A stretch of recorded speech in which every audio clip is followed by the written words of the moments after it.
Freighters.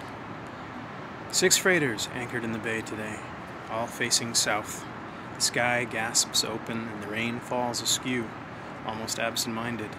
Keeps falling while the sunlight slicks and shatters off the shop windows, the concrete towers, the world on the edge of melt.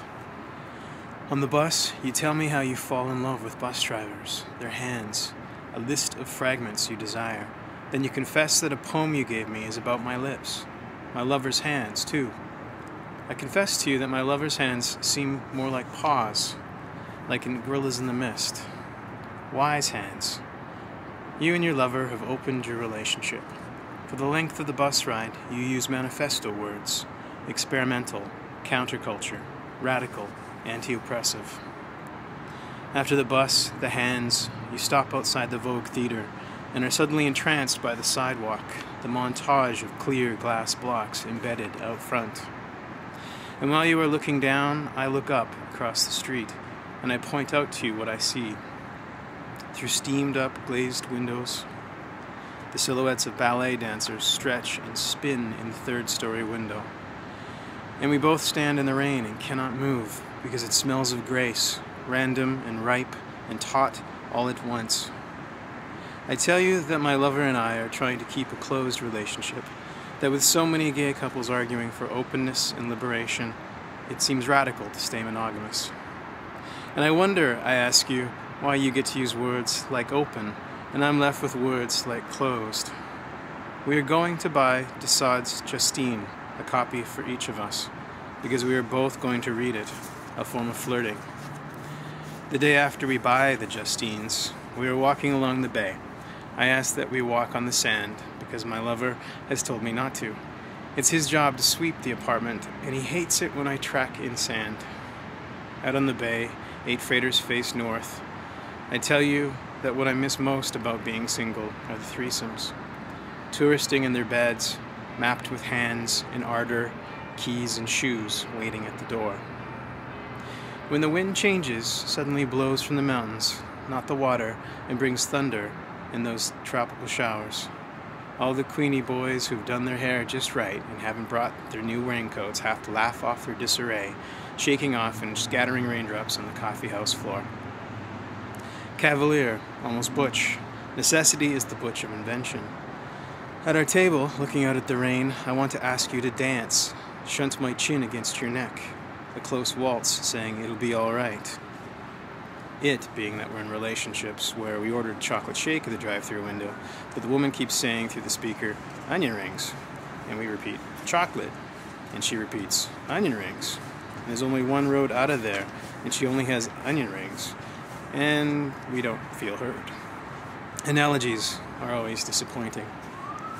And sometimes, when we read to flirt, I want to read you, pour a cup of tea, hold you in both hands with good light.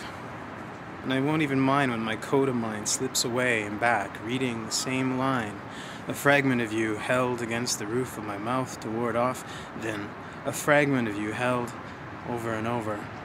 A fragment, a type of lingering, the repetition of you. And I might undress the text, hold your parchment up to the light when no one is looking. The next morning, only 3 ships. Never seen so few. In the afternoon, I watch you at the gym and watch you furious with your body, remaking it.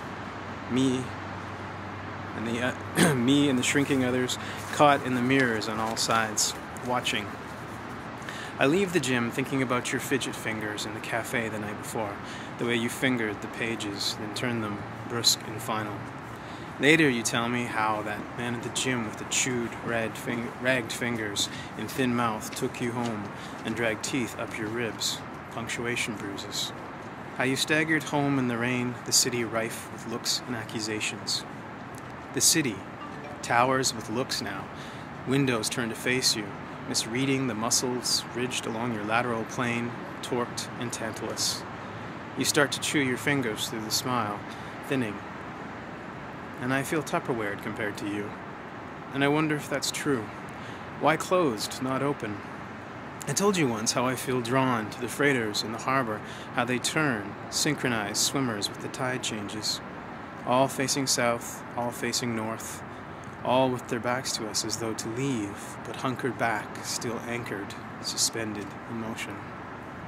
My lover is afraid that if he left me, I would go to you, and I'm afraid that if I keep grinding my teeth at night, they will shatter.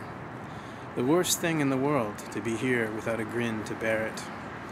Yet somewhere between the tides, the water in uncertain eddies, time hangs. No measurements for the generic days. An accidental taste I found. Days that matter because they resemble the others. There are no pictures of these times. And you wrote a poem about my lover's hands, the strength of them. Thick beasts, you said. And I wonder how you separate that from how he hit me that night, backhanded. It wasn't his stupidity that bothered me, not the sudden articulate well of his angry marrow, but the appearance of it. Who it irrevocably made me in the hours of the next morning between the mirrors. And I want to call my mother and say, I am the woman you never let yourself become. For she kicked my father out before he could hit her, though sometimes words leave larger marks. Maybe it's best that we got the backhand out of the way, and context is everything. Amber rum, old lover, thicker hands, deep vein thirst. But I wonder if I flinch more than usual, or whether I will ever admit what I really thought when the back of his fist connected. That this connect, this impact, was a relief, and all I could think was, there, now that's out of the way. In the cafe I watch you read, my copy open in front of me. I remember when I was a kid and my parents would be having one of their shred the linoleum and ricochet fights, how my brother would sneak into my bed, shivering, not crying, and how I would hold him and tell him, it'll be all right, and how telling him almost made me believe it. I search my mind for something to tell you now, something I might believe. I watch you turn the page.